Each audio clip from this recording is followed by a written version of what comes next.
आज हम बात करेंगे एक ऐसे खतरनाक खेल की जो दिखता तो हाईटेक है, लेकिन इसके पीछे छिपी है साजिश जो सिर्फ बम और बंदूकों से नहीं, अब कोड और क्रिप्टो से लड़ी जा रही है। पाकिस्तान एक बार फिर संदेह के घेरे में है। वजह है क्रिप्टो करेंसी की आड़ में आतंकवाद को मिलने वाली फंडिंग। आर्थिक रूप से कंगाल, कर्ज के दलदल में फंसा पाकिस्तान एक तरफ आईएमएफ से राहत मांगता है, दूसरी ओर दुनिया को दिखा रहा है कि वो क्रिप्टो करेंसी हब बनना चाहता है। पिछले 4 वर्षों तक फाइनेंशियल एक्शन टास्क फोर्स यानी FATF की ग्रे लिस्ट में रह चुका पाकिस्तान अब डिजिटल मुद्रा की तरफ तेजी से बढ़ रहा है। 26 अप्रैल 2025 पाकिस्तान की क्रिप्टो काउंसिल और अमेरिकी पृष्ठभूमि वाली वर्ल्ड लिबर्टी फाइनेंशियल के बीच एक बड़ा समझौता होता है।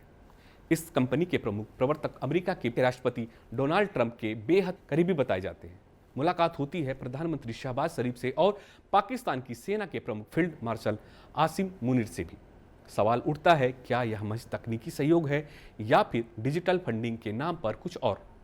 भारत की चिंता बिल्कुल जायज है।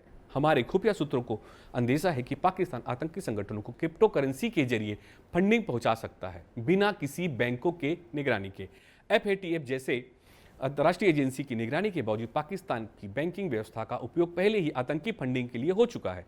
लेकिन अब मामला डिजिटल हो चुका है। बैंकिंग चैनलों पर नजर रखने की व्यवस्था तो है, मगर क्रिप्टो की दुनिया में अब तक ऐसा कोई ग्लोबल फ्रेमवर्क नहीं जो इस डिजिटल धन के दुरुपयोग को रोक सके। सूत्रों के मुताबिक भारत ने अंतर्राष्ट्रीय मंचों पर यह मुद्दा उठाने की तैयारी कर ली है कि जिस तरह पाकिस्तान के बैंकिंग चैनलों की निगरानी की जाती है, उसी तरह उसकी डिजिटल मुद्रा गतिविधियों पर भी कड़ी नजर रखी जाए। यह सवाल सिर्फ भारत का नहीं, पूरी दुनिया का है। क्या क्रिप्टो तकनीकी अब आतंकवादियों का नया हथियार बन चुका है? इसका ट्रैक करना मुश्किल, गुमनाम वॉलेट्स में ट्रांसफर, बैंकों की निगरानी व्यवस्था से बाहर, फंडिंग का कोई वैश्विक नियंत्रण नहीं।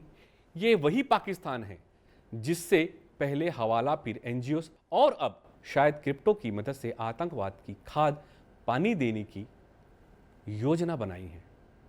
भारत पहले ही FATF की कई डोजियर सौंप चुका है, जिसमें पाकिस्तान से संचालित आतंकी संगठनों की वित्तीय गतिविधियों के डिजिटल सबूत दिए हैं।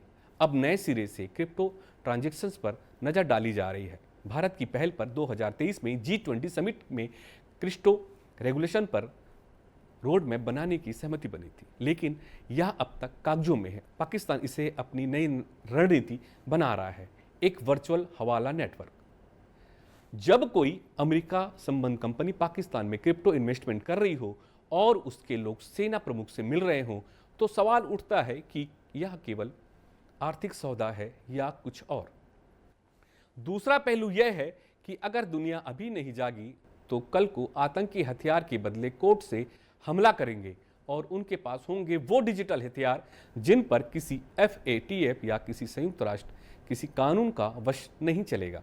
भारत की नज़र है और होनी भी चाहिए, क्योंकि जब सवाल हमारी सुरक्षा का हो तो नजरें सिर्फ सीमा पर नहीं, साइबर स्पेस और डिजिटल वॉलेट्स पर भी टिकानी होगी। ये सिर्फ पाकिस्तान का मामला नहीं है, यह आने वाला युद्ध के नए फ्रंट की आहट है। इसलिए वक्त रहते सचेत होना जरूरी है।